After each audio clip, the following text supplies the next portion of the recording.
Hello everyone, welcome to IBT Malad. आज की इस वीडियो में हम बात करेंगे प्रीवियस ईयर 2018 के टिस नेट के पेपर सॉल्यूशन के। ठीक है, जिसमें हम देखेंगे क्वांट एंड डीआईएलआर। मतलब क्वांट मतलब क्वांटिटेटिव एप्टीट्यूड एंड डीआईएलआर मतलब data interpretation and logical reasoning के क्वेश्चंस। तो प्रीवियस ईयर जो क्वेश्चन पेपर आए थे उसको मैंने उठाया है और उसका सॉल्यूशन देखेंगे कैसे हम सेकेंड्स में कर सकते हैं।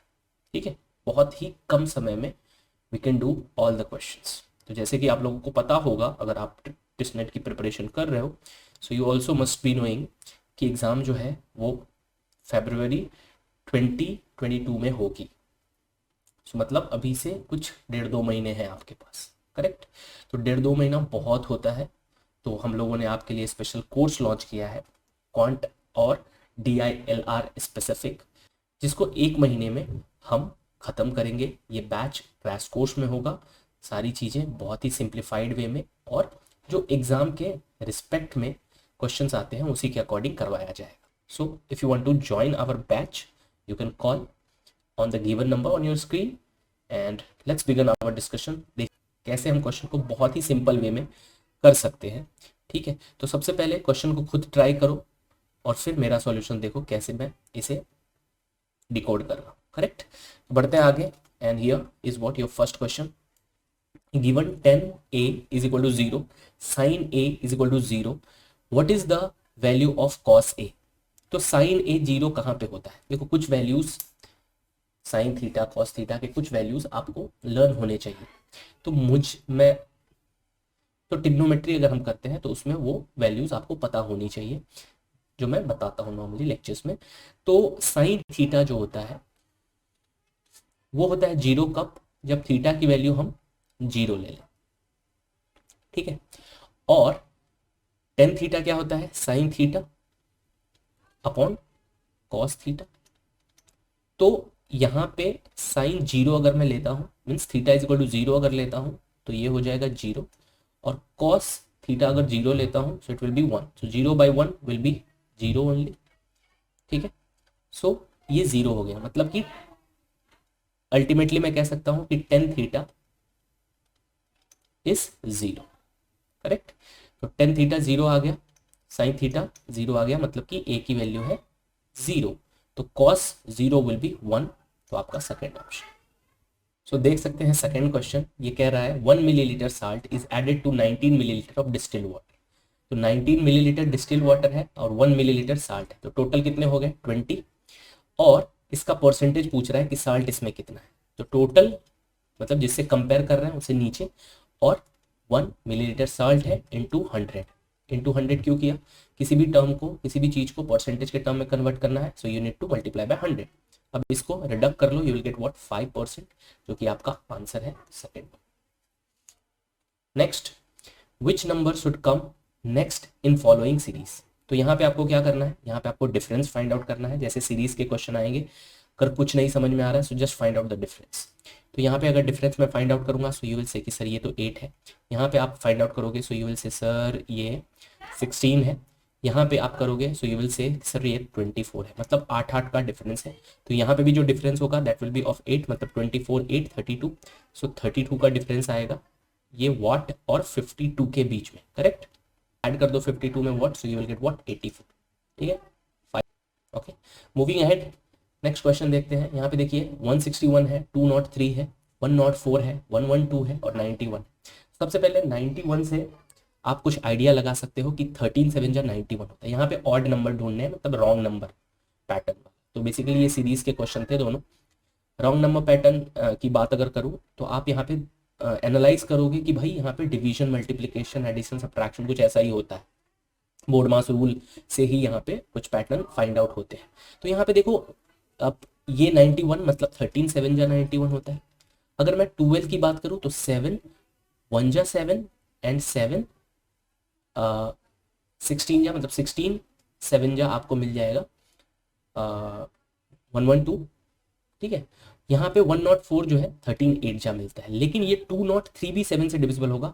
7 2 जा 14 एंड 6 3 63, सो 7 9 जा सो 29। यहाँ पे देखोगे ये भी 7 2 जा एंड 7 3 जा 23 7 जा, ये हो जाए।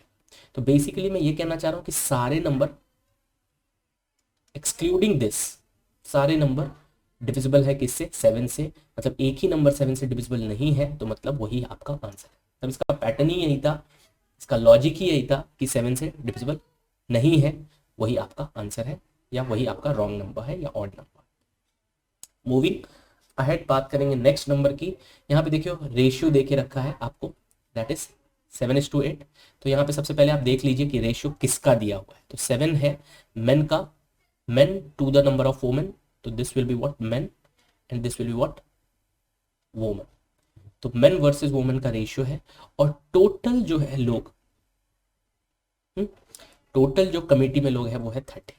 तो मुझे फाइंड आउट करना है वोमेन कितने। तो आप कहोगे भाई अगर मैं रेशियो में दोनों को ऐड करूं, या फिर ऐसे कह सकते हो कि आपको इस 30 को इस रेशियो में डिस्ट्रीब्यूट करना है। तो जो 7 को करस्पॉन्ड करेगा वो मैन होगा, जो 8 को करस्पॉन्ड करेगा वो वोमेन होगी। ठीक है, तो आप क्या करोगे, 7 और 8 दोनों को ऐड कर दोगे, मतलब कहोगे टोटल पार्ट जो है वो है 15, and that 15 part is correspond to this 30। तो आप कहोगे sir 1 part will be what, 30/15, so 2। अब मुझे वैल्यू किसकी चाहिए, 8 की चाहिए ना, बिकॉज वुमन पूछ रहा है यहाँ पे। सो वुमन की वैल्यू 8 × 2, मतलब जो भी 1 की वैल्यू आई उसको हम इस 8 से मल्टीप्लाई कर देंगे, and that will give you 16। मतलब टोटल 16 वुमन है। अब हम देखेंगे क्वेश्चन नंबर 6, जिसमें क्या लिखा है, if 2 number are in the ratio 7:9। तो 2 नंबर का रेशियो है 7:9 में, और उसका सम दिया हुआ है 112। तो अगर मैं रेशियो का सम निकालूं, ठीक है, इन टर्म्स ऑफ रेशियो अगर सम निकालूं, सो यू विल से कि सर 9 + 7 16 हो जाए, and that 16 which is in ratio is corresponding to 112 actually, correct. So 1 की वैल्यू क्या हो जाएगी, 112/16। तो मुझे वैल्यू निकालनी है किसकी, द लार्जर, मतलब कि ये 9 वाले की वैल्यू, करेक्ट। तो 9 वाले की वैल्यू कैसे निकलेगी, यहाँ पे 9 से मल्टीप्लाई कर देंगे, ठीक है। So that will give you nothing but the value of 9, मतलब 1 की जो भी वैल्यू आई है उसको हम 9 से मल्टीप्लाई करें। तो 16 7 जा एंड 9 7 जा 63, तो यहाँ पे 63 होना चाहिए, जो कि 62 लिखा, ठीक है, प्रिंटिंग मिस्टेक है, correct, which is your option second. Moving ahead next question देखेंगे हम यहाँ पे। नंबर ए, मतलब एक नंबर है ए, उसकी वैल्यू देके रखा है 0.99 का स्क्वायर इंटू 0.99 का क्यूब। तो ये सर्ड्स एंड इंडाइसेस का पार्ट है। तो आप देख सकते हो यहाँ पे ये दोनों मल्टीप्लिकेशन में है, वैल्यू सेम है, तो इस पावर को हम डायरेक्टली ऐड कर सकते हैं। मतलब you can write this as 0.99 to the power, और यहाँ पे जो दूसरा दिया हुआ है बी, दूसरा नंबर, दैट विल बी 0.99 के पावर है 6। अब बता दो कौन सा बड़ा है, यही तो पूछ रहा है, which number is bigger, so this will be bigger, number B. Move कर रहा हूं नेक्स्ट क्वेश्चन की तरफ। यहाँ पे देख सकते हो आप सीक्वेंस दिया हुआ है। दो टर्म को अगर मैं 1 कंसीडर करता हूं, तो आप कहोगे कि 4 + 2, और 1 टर्म का सम कितना है, 6, ठीक है। तो ऐसे 9 टर्म का सम जो होगा वो हो जाएगा 9 × 6, दैट इज 54। अब 9 टर्म मतलब कि एक टर्म यहाँ पे जो है वो 2 टर्म को करस्पॉन्ड करता है। तो आप कहोगे कि सर 9 टर्म जो है 18 टर्म को करस्पॉन्ड करेगा, सो 18 टर्म का सम आ गया 54, और 19 टर्म्स की वैल्यू फाइंड आउट करनी है, तो एक और टर्म चाहिए अपने को। तो स्टार्टिंग वाला टर्म कौन सा है, 2, तो 54 में 2 ऐड करोगे तो 56 आपका आंसर आ जाएगा। होप यू अंडरस्टैंडिंग, है ना, कितना सिंपल है, करेक्ट। तो logically you can solve all the question, जैसे मैं कर रहा हूं। मूव कर रहा हूं नेक्स्ट क्वेश्चन की तरफ। यहाँ पे हम बात करेंगे father's age and daughter's age add up to 55, मतलब दोनों को ऐड करेंगे तो 55 होगा। अब डॉटर्स का जो एज है that is reverse of father's age, मतलब फादर का एज जो भी है उसका रिवर्स कर दोगे। जैसे मान लो मैंने एक ऑप्शन ले लिया 40, तो इसका रिवर्स मतलब 41 विल बी फादर्स एज, और दोनों के डिफरेंस जो है वो 10 से ज्यादा है। तो ऐसे क्वेश्चन में क्या करना है, बिल्कुल एक्स वैक्स लेके सॉल्व करने की कोशिश मत करना, just take the option and try to verify. तो पहला ऑप्शन अगर मैं लेता हूं 40 और 41, तो इन दोनों का सम देखो 55 आ रहा है, मतलब एक कंडीशन सेटिस्फाई कर। अब इन दोनों का जो डिफरेंस है that is more than 10, of course 41 में से 14 घटाओगे तो भाई 10 से तो ज्यादा आने वाला है, so it could be our answer. But एक और चेक करते हैं।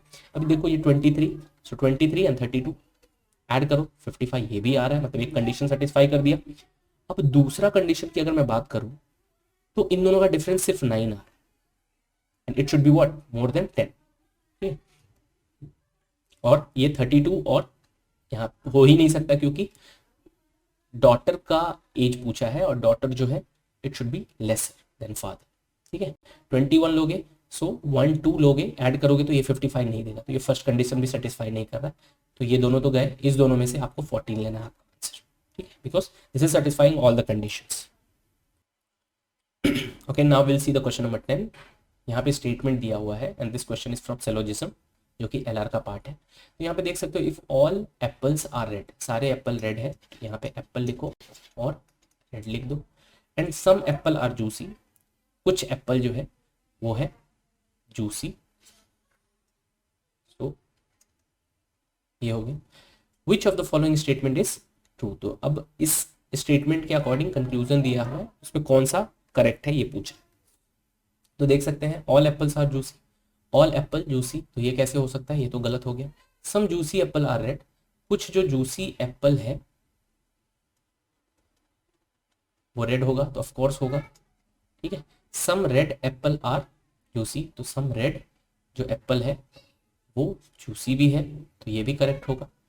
मतलब ये दोनों करेक्ट हो सकते हैं, 2 and 3 ऑप्शन ज़्यादा, इसमें यही मार्क कर सकते हैं, क्योंकि देखो सम जूसी एप्पल आर रेड, तो यहाँ पे जो जूसी एप्पल ये वाला है, ये वाला पार्ट, ये तो रेड में आएगा ही ना, क्योंकि ऑल एप्पल आर रेड है, तो इसमें जितना भी जूसी वाला पार्ट होगा तो रेड होगा ही। और some red apple are juicy, तो रेड तो सारा एप्पल है, और जो भी रेड है वो जूसी हो सकता है, क्योंकि वो जूसी जो है वो एप्पल का पार्ट है और सारा एप्पल रेड का पार्ट है, तो दोनों सेम कह सकते हो स्टेटमेंट है, that both would be correct. तो आज के लिए इतना ही, मिलते हैं नेक्स्ट वीडियो में। ठीक है, अगर लेक्चर पसंद आया हो तो लाइक शेयर एंड सब्सक्राइब जरूर कर देना, ताकि हम फिर से नेक्स्ट वीडियो आपके लिए लेके आए, तो ज़रूरतमंद लोगों के पास भेज दो ताकि उसको फायदा हो। चलो बाय, मिलते हैं नेक्स्ट वीडियो।